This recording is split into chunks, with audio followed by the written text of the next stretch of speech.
నమస్తే, welcome to our channel. Senior journalist Damu Balaji గారు ఉన్నారు, వారితో మాట్లాడదాం. సార్ నమస్తే. నమస్తే సార్, విశ్వక్ సేన్ హీరోగా నటించిన లైలా మూవీ ఈ రోజు రిలీజ్ అయింది సార్. దాని రివ్యూ ఎలా ఉంది? Vishwak Sen Laila movie already release కాకముందే అనేక వివాదాలకి దారితీసింది. దానికి ప్రధాన కారణం మనకు తెలుసు, పృథ్వీ 30 years పృథ్వీ ఫైనల్ గా అతను నిన్న సారీ చెప్పాడు. అయినప్పటికీ కూడా వైసీపీ వాళ్ళు తగ్గట్లేదు, ఎందుకంటే వైసీపీ వాళ్ళ మీద ఆయన కేసు కూడా పెట్టాడు. 1000 కోట్లకి 1000 కోటికి ఆయన పరువు నష్టం కూడా వేశాడు. తర్వాత ఇంకా బండబూతులు తిట్టాడు. ఇప్పుడు ఫైనల్గా సారీ చెప్పాడు. సో దాంతో వాళ్ళకు కోపం అయితే తగ్గట్లేదు. దానివల్ల నెగిటివ్ కూడా ప్రచారం చేస్తున్నారు.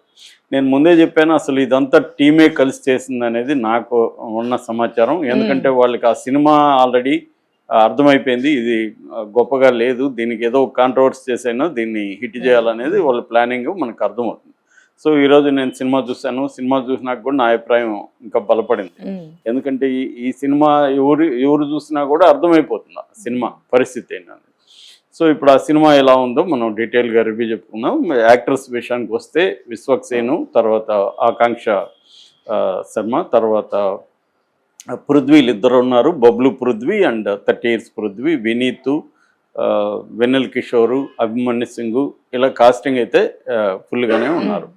ఇక రామ్ నారాయణ డైరెక్ట్ చేశాడు, సాహు గారుపాటి ప్రొడ్యూస్ చేశాడు, రిచర్డ్ ప్రసాద్ కెమెరా చేశాడు.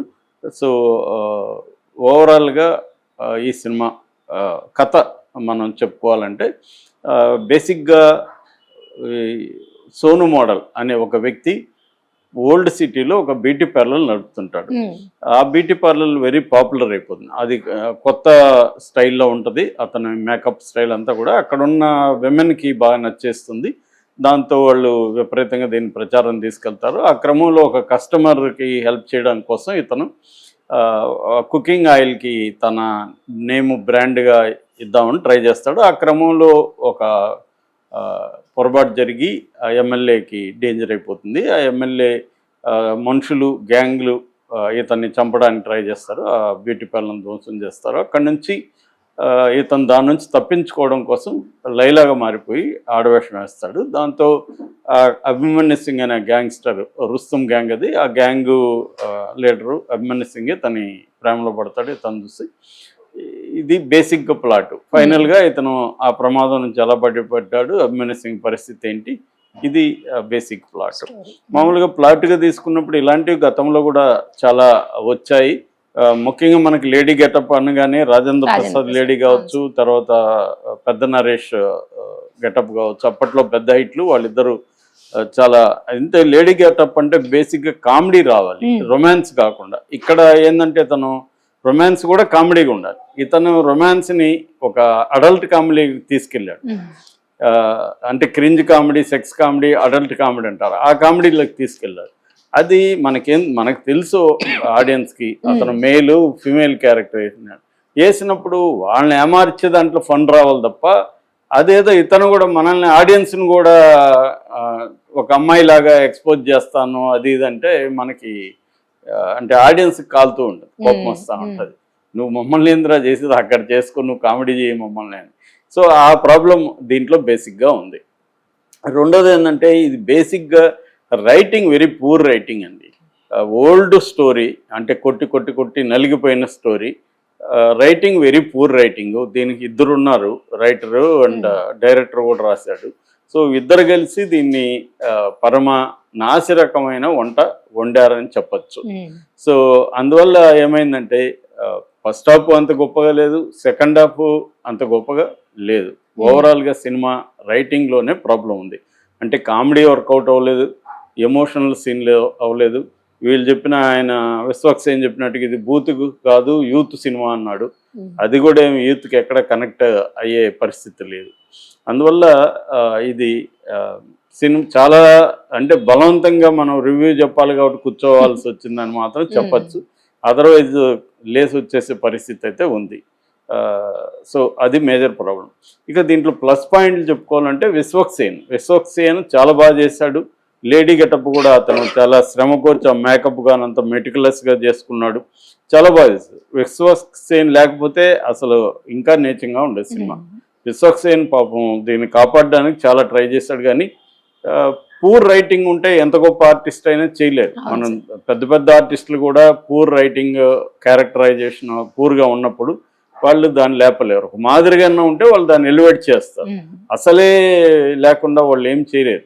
ఇది కూడా అదే ప్రాబ్లం. ఇక్కడ విశ్వక్సేన్ ఏ రకమైన పొరపాటు లేదు. అతని పొరపాటు అంతా ఇలాంటి స్క్రిప్ట్, ఇలాంటి డైరెక్టర్ని సెలెక్ట్ చేయడమే విశ్వక్సేన్ పొరపాటు. అంటే ఈ మధ్యకాలంలో చూస్తుంటే గ్యాంగ్స్ ఆఫ్ గోదావరి కానీ, మెకానిక్ అదేంటి ఏదో మెకానిక్ రాఖీ కానీ, ఇది కానీ వరుసగా విశ్వక్సేన్ ఎంచుకుంటున్న కథలు అతని సెలక్షన్ మీద మనకి డౌట్ వచ్చే విధంగా కనిపిస్తుంది అన్నమాట.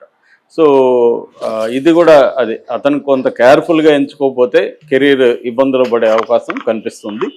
సో విశ్వక్సేన్ బాగా చేస్తాడు. మిగతా చెప్పుకోవాలంటే కొంతవరకు మ్యూజిక్ బీజిఎమ్స్ బాగున్నాయి. 4 సాంగ్స్ ఉన్నాయి, కానీ అది అంత గొప్పగా లేదు, కానీ విజువల్గా బాగానే ఉన్నాయి. ఇక అనవసరంగా 5-6 ఫైట్లు ఉన్నాయండి. అది లెంగ్త్ ఫైట్లు. ఉండేదే సినిమా 2 గంటల 16 నిమిషాలంటే ఇందులో ఫైట్స్ 4 లెంగ్త్గా పెట్టారంటే మనం అర్థం చేసుకోవచ్చు. అంటే రైటింగ్లో చేతగాక దాన్ని ఇంక దేంతోనే నింపాలి, పాటలతో ఫైట్లతో నింపాలని ట్రై చేశారు. ఆ పాటలపై యాక్చువల్గా ఇతను యాక్షన్ హీరో కాదు. ఇతను ప్రాబ్లం ఏంటంటే విశ్వక్సేన్ది ప్రతి ఒక్కరికి ఏంటంటే హీరోలతో ప్రాబ్లం మనకి తెలుగులో. Everybody wants to become a Prabhas or Allu Arjun or junior NTR, action hero అయిపోదాం అనుకుంటారు. వీడి బాడీ లాంగ్వేజ్ ఏంటి, ఇతని వ్యవహారం ఏంటి, ఇతని హైట్ ఏంటి, ఇతని పరిస్థితి ఏంటి, ఇతను ఏం చేయాలి, ఇతని బలాలు ఏంటి, బలహీనతలు ఏంటి, అవి అర్థం చేసుకోవాలి ఆర్టిస్టు.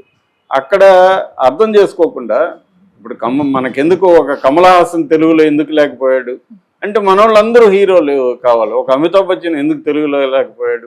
ఇదంతే ప్రాబ్లం. అంటే వాళ్ళు ఆర్టిస్టులాగా సెటిల్ అయ్యారు, సూపర్ స్టార్లు అవ్వాలనుకోలేదు. సూపర్ స్టార్ అయినా కూడా మన అమితాబ్ బచ్చన్ నిజానికి ఆయనకి సెకండ్ ఫేజ్ గొప్పగా ఉంటుంది. సో క్యారెక్టర్ ఆర్టిస్ట్ అయినాక అలాగా వీళ్ళకి ఆ ప్రాబ్లం లేదు. ఇప్పటికి ముసలోళ్ళైనా మళ్ళీ యంగ్ అమ్మాయిలతో డాన్స్ చేయాలనుకుంటారు. ఇదే గోళం అంది. అందువల్ల చూడాలనిపించదు పరిస్థితి. సేమ్ విశ్వక్సేన్లో కూడా ఉండే ప్రాబ్లం అంటే ఈ wants to become big action hero అయిపోవాలి అనుకొని ఎప్పుడైతే ఈ కైండ్ ఆఫ్ కథలు సెలెక్ట్ చేసుకుని పెద్ద పెద్ద ఫైట్లు ఇవన్నీ చేస్తే మనకు బిలీవబుల్గా ఉండదు. స్టార్ అంటే బిలీవబుల్గా ఉంటుంది. ఒక మహేష్ బాబు 50 మందిని కొట్టాడంటే మనకు బిలీవబుల్గా ఉంటుంది. ఒక విశ్వక్సేన్ 50 మందిని కొట్టాడంటే బిలీవబుల్గా ఉండదు. సో అవి అర్థం చేసుకోకుండా వీళ్ళు ఏంటంటే మనకి ప్రొడ్యూసర్లు డబ్బులు ఇస్తున్నారు కదా అని చెప్పి రెమ్యునరేషన్ పెంచుకోవడం కోసం యాక్షన్ హీరో అయితే రెమ్యునరేషన్ ఎక్కువ వస్తుంది, రీచ్ ఎక్కువ ఉంటుంది అన్న దీంతో వీళ్ళు అది మేజర్ తప్పు. సో అందువల్ల దీంట్లో ప్లస్ పాయింట్లు చెప్పుకోవాలంటే అతను performance, background score, camera work కూడా బాగానే ఉంది. రిచర్డ్ ప్రసాద్ బాగానే చేశాడు. అట్లాగే ప్రొడక్షన్ వాల్యూ సాహు గారు పట్టి కూడా ఆయన మంచి డబ్బులకి అయితే బాగా ఖర్చు పెట్టి చేశారు. ఎక్కడ కాంప్రమైజ్ అవ్వలేదు ఇంతవరకు. ఈ ప్రొడక్షన్ వాల్యూస్ కానీ ఆ సెట్, బ్యూటీ పార్లర్ సెట్ చాలా బాగుంది. ఇవన్నీ బాగున్నాయండి. మేజర్ బాగాలేంది స్క్రిప్టే. స్క్రిప్ట్ మీద ఎక్కువ టైం స్పెండ్ చేసి దాని మీద మంచిగా వర్క్ చేసి ఉంటే ఈ సినిమా బాగుండేది ఖచ్చితంగా. ఎందుకంటే ఆ డైరెక్టర్ మంచి ఛాన్స్ మిస్ చేసుకున్నాడు. ఇటువంటి ఛాన్స్ వచ్చినప్పుడు మంచి రైటర్లను పెట్టుకోవడం, డైరెక్టర్లు కూడా అర్థం అవ్వాల్సింది ఏంటంటే అన్నీ వాళ్ళే చేయాలి. ఇప్పుడు హాలీవుడ్లో గొప్ప డైరెక్టర్లు చాలామంది వాళ్ళ కథలో వాళ్ళు రాసుకోరు, రైటర్లు వేరే వాళ్ళని పెట్టుకుంటారు. ఇప్పుడు మార్టిన్ స్కార్సెసే నా ఫేవరెట్ డైరెక్టర్. ఆయన ఎప్పుడు ఆయన స్క్రిప్ట్ రాయడు, రైటర్లు ఉంటారు వాళ్ళకి. వీళ్ళు ఓన్లీ డైరెక్షన్ చేస్తారు. మనకి తెలుగులో ఏంటంటే కథ, స్క్రీన్ ప్లే, డైరెక్షన్ అని వేసుకోకపోతే ఇతను ఏదో చాలా అషేముడిగా ఫీల్ అవుతుంటారు. ఎందుకు వేసుకోవాలి? డైరెక్షన్ వరకు వేసుకో, నువ్వు డైరెక్షన్ వరకు చేయి అంటే నీ బలమేంటి, బలహీనత. ఈ విషయంలో రాజమౌళి క్లారిటీ ఉంది. ఆయన రైటింగ్ అంతా ఆయన చేయడు. సో ఇది తెలుసుకోవాలి డైరెక్టర్ కూడా. సో ఏదేమైనా సినిమా పరిస్థితి అయితే మాత్రం బ్యాడ్గా అయితే ఉంది. ప్లస్ పాయింట్లు ఇవి, మైనస్లు చాలా ఉన్నాయి. ఓవరాల్గా నా రేటింగ్ 2/5 అండి. సో మంచి ఛాన్స్ని డైరెక్టర్ మిస్ చేసుకున్నాడు. హీరో కూడా కథల్ని మంచిగా జాగ్రత్తగా సెలెక్ట్ చేసుకోవాల్సిన అవసరం ఉంది.